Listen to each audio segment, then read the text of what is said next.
రాష్ట్రంలో తిరుగుబాటు మొదలైందని జగన్ ఇంటికి పోవడం ఖాయమని టీడీపీ అధినేత చంద్రబాబు అన్నారు. అన్నమయ్య జిల్లా రాజంపేటలో నిర్వహించిన ప్రజాగళం సభలో జగన్ పై నిప్పులు చెరిగారు. వైసీపీకి ఓటు వేస్తే ఏం జరుగుతుందో ప్రజలంతా ఆలోచించాలని విజ్ఞప్తి చేశారు. రాష్ట్రాన్ని సర్వనాశనం చేసిన అసమర్థుడు సీఎం జగన్ అంటూ మండిపడ్డారు. శవాలతో రాజకీయం చేయడం జగన్ కు అలవాటంటూ ఎద్దేవా చేశారు. వచ్చే ఎన్నికల్లో కూటమి అభ్యర్థికి ఓటు వేసి వైసీపీ ప్రభుత్వాన్ని ఇంటికి పంపించాలని చంద్రబాబు పిలుపునిచ్చారు. అన్నమయ్య ప్రాజెక్టులు కట్టలేడు గాని 3 రాజధానులు కడతాడంట ఈ అసమర్థ ముఖ్యమంత్రి. నేను చాలా మంది ముఖ్యమంత్రులు చూశాను. కిరణ్ కుమార్ రెడ్డి గారు కూడా ముఖ్యమంత్రిగా ఉంటే నేను ప్రతిపక్ష నాయకుడిగా పనిచేశాను. నేను ముఖ్యమంత్రిగా ఉన్నప్పుడు ఆయన ప్రతిపక్ష పార్టీలో సమర్థవంతంగా గెలవిప్పాడు. ఇలాంటివన్నీ చూశాం. ఇంత దుర్మార్గమైన వ్యక్తిని మేము ఎప్పుడూ చూడలేదని చెప్పి మీకు తెలియజేస్తున్నా.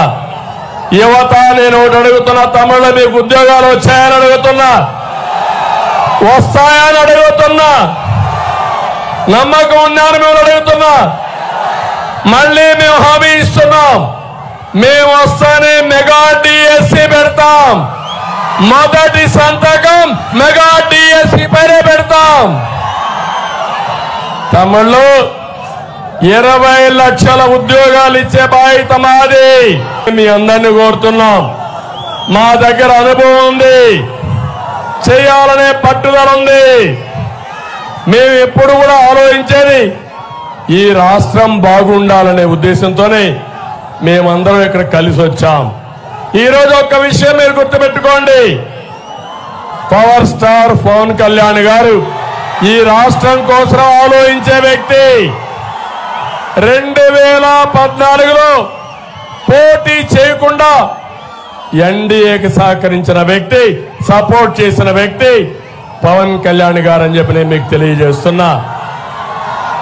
నేను జైల్లో ఉన్నప్పుడు ఆయన స్వచ్ఛందంగా వచ్చి ఒకే మాట చెప్పాడు, పొత్తుల వల్ల లాభాలు నష్టాలు బేరీ చేసుకోకుండా ఆయన చెప్పిన మాట, ఈ రాష్ట్రంలో ఓట్లు చీలడానికి వీలు లేదు, మేము కలిసి పోటీ చేస్తామని మొదట చెప్పిన వ్యక్తి పవన్ కళ్యాణ్ గారు అని చెప్పి నేను మీకు తెలియజేస్తున్నా. ఎందుకంటే తమ్ముళ్ళు బాధేస్తుంది, ఏదైనా మాట్లాడితే విశ్వసనీయత ఉండాలి. పోయిన ఎలక్షన్లో కోడి కత్తి డ్రామా, ఇప్పుడు మళ్ళా ఎలక్షన్లో గులకరాయి. ఆ గులకరాయి మేమే వేయించామంట. రోజు రోజుకు గాయం పెద్దదవుతా ఉంది, మానడం లేదని. దానికి ట్రీట్మెంట్ మీరు ఇవ్వాలి. ఆ ట్రీట్మెంటే రేపు 13వ తారీఖున జరిగే ఎన్నికల్లో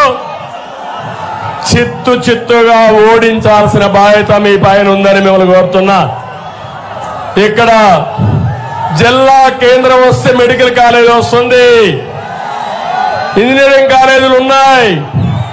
జిల్లా కేంద్రం చేసి రాజంపేటని ఒక మంచి నగరంగా తయారు చేసి అభివృద్ధి చేసే బాధ్యత, మెడికల్ కాలేజ్ కూడా ఇచ్చే బాధ్యత మాదని మీ అందరికి హామీ ఇస్తున్నాం.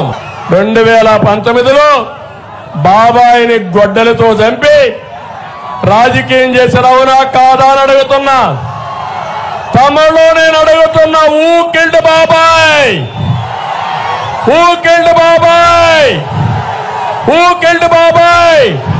తెలిస్తే చేలు పైకెత్తండి. జగన్మోహన్ రెడ్డి తెలియదంట, దేవుడికే తెలుసంట. జగన్మోహన్ రెడ్డి చెవిలో చెప్పండి గట్టిగా, మీరంతా గట్టిగా చప్పట్లు కూడా చెప్పండి. జగన్మోహన్ రెడ్డి నాటకాలు ఆపమని గట్టిగా చప్పట్లు కూడా చెప్పండి.